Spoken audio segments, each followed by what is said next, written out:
Anda akan jadi narapidana. Makanya Anda Ibu pesan tetap kepada di sana. polisi. Ibu tetap Anda di sana. pesan kepada polisi. Ibu, Bapak Ibu tetap di sana. Ibu tetap di sana. Pesanan? Ibu tetap di sana. Oh, Ibu tetap di pesanan sana. ya.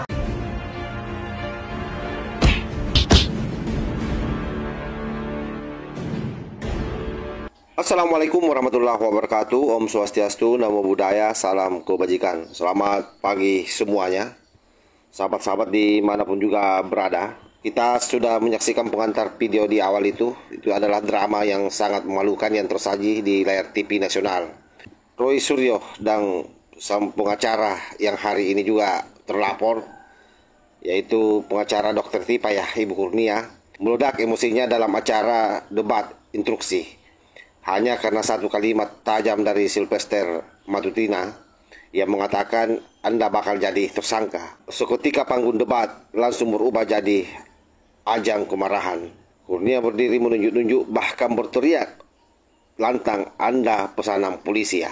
Inilah potret brutal yang nyata dari pihak yang selama ini merasa kebal hukum, namun mulai panik saat bayang-bayang jerat pidana makin nyata.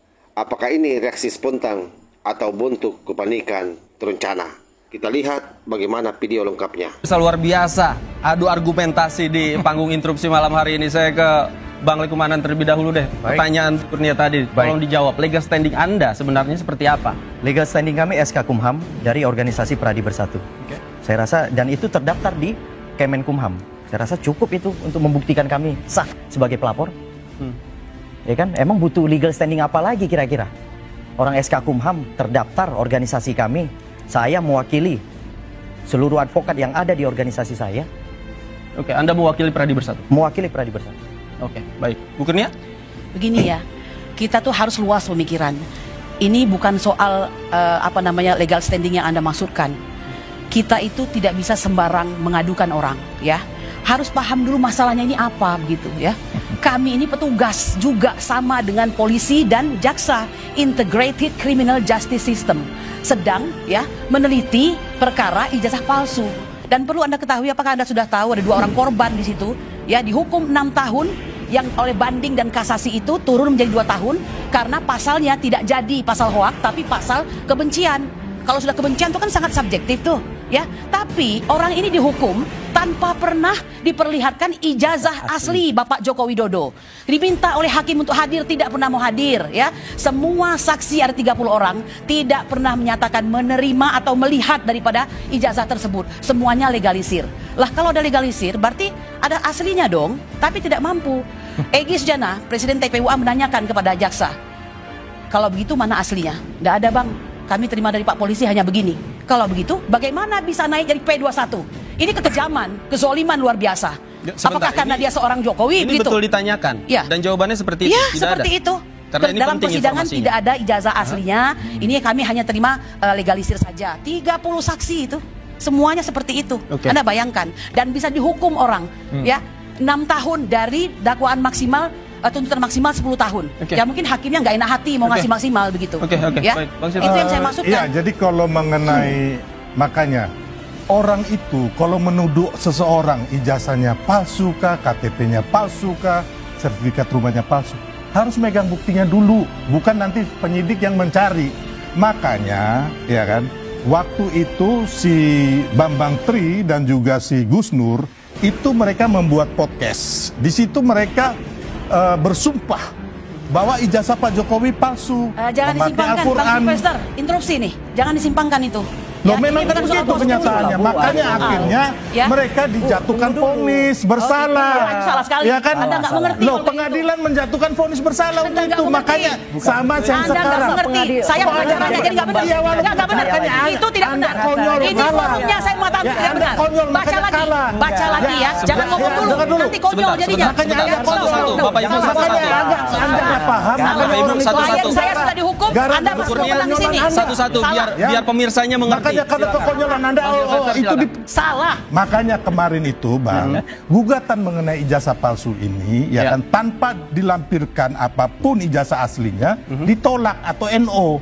Itu pengadilan 2 kali pengadilan Surakarta dan pengadilan Solo 2-3 tahun lalu. Tapi kan melakukan hal sama. indikator ijazah disebut palsu itu kan disebutkan. Kemudian dianalisis juga Mas Roy dan kawan. Yang dianalisis ini adalah digital, hanya kopian, bukan ijazah asli atau ijazah palsu. Nah ini saya bilang Ini omong kosong, ini hoax besar ini.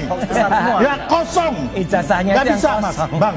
Nggak bisa mereka meneliti ijazah yang di hanya sosial media yang digital. Yang harus diteliti adalah ijazah yang palsu, yang asli, atau ijazah asli yang dipalsukan. Saya nanti bicara. Itu baru benar. Oke, Mas Roy, silakan. Jadi waktu itu ada kesempatan yang sangat bagus yang namanya gelar perkara khusus.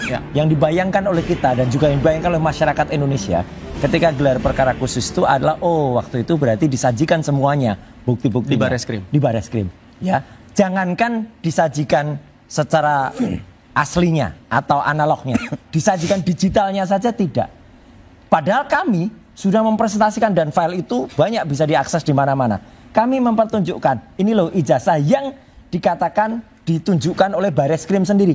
Jadi bukan hanya sekedar fotokopi, fotokopinya ditunjukkan oleh Barreskrim. Barreskrim saja hanya bisa menunjukkan fotokopi. Kalau Barreskrim sudah pernah meneliti yang asli, dia pasti menunjukkan yang asli. Nyatanya tunjukkan pada saat konferensi pers tanggal 22 Mei itu adalah fotokopi. Dan fotokopi itu saya uji dengan perbandingan ijazah 11-15 miliknya Fronojiwo, 11-16 miliknya Hari Mulyono, 11-17 miliknya Sri Murti Ningsih. Semuanya dibandingkan, semuanya identik kecuali yang 11-20 miliknya Joko Widodo itu dia identik. Dan yang paling baru Mas, kami sekarang sudah memegang lebih dari 10 ijazah asli. Asli benar asli milik kakak angkatan kami yang sama-sama periodenya yaitu pada tahun 85 kelulusan dari UGM. Ya, dan itu kita siap. Sekarang kita tantang Barreskrim. Mana aslinya? Jangan hanya omon-omon. Kalau ada aslinya, tunjukkan. Kita Ini siap penyesatan diuji. terbesar lagi yang barusan dilakukan oleh Mas Roy saat ini. Kenapa?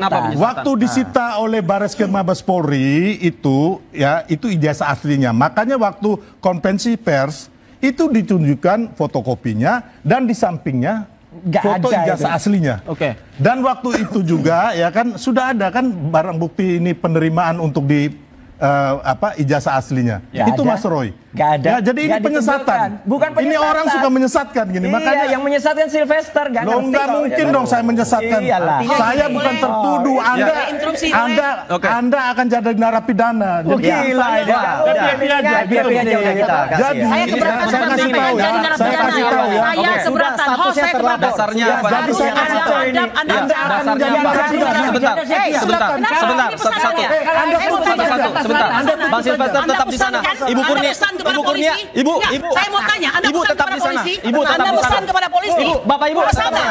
Ibu tetap di sana. Pesanan? Ibu tetap di sana. Oh, Ibu tetap di pesanan sana. ya? Ibu tetap di sana. Ibu tetap di Pesanan? sana. Saya mau tanya. Pasti Pemirsa, tadi ini pesanan. pemirsa interupsi segera kembali usai jeda. Tetaplah bersama kami. Semakin nyata ya bahwa ketika argumen tak lagi mampu menutup celah kebohongan, maka teriakan dan tudingan pesanan jadi senjata terakhir. Itulah yang dimainkan kembali oleh pengacara Dr. Tipa ini, yaitu Ibu Kurnia. Tapi sayangnya politik tak lagi bodoh, masyarakat tahu siapa yang selama ini membangun narasi penuh dusta.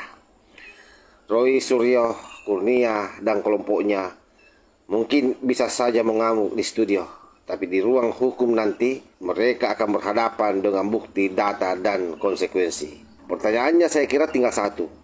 Berapa langkah lagi menuju status tersangka? Karena drama di TV tak akan menyelamatkan dari jeratan pidana. Wallahul muwaffiq ila aqwamit thariq. Wassalamualaikum warahmatullahi wabarakatuh.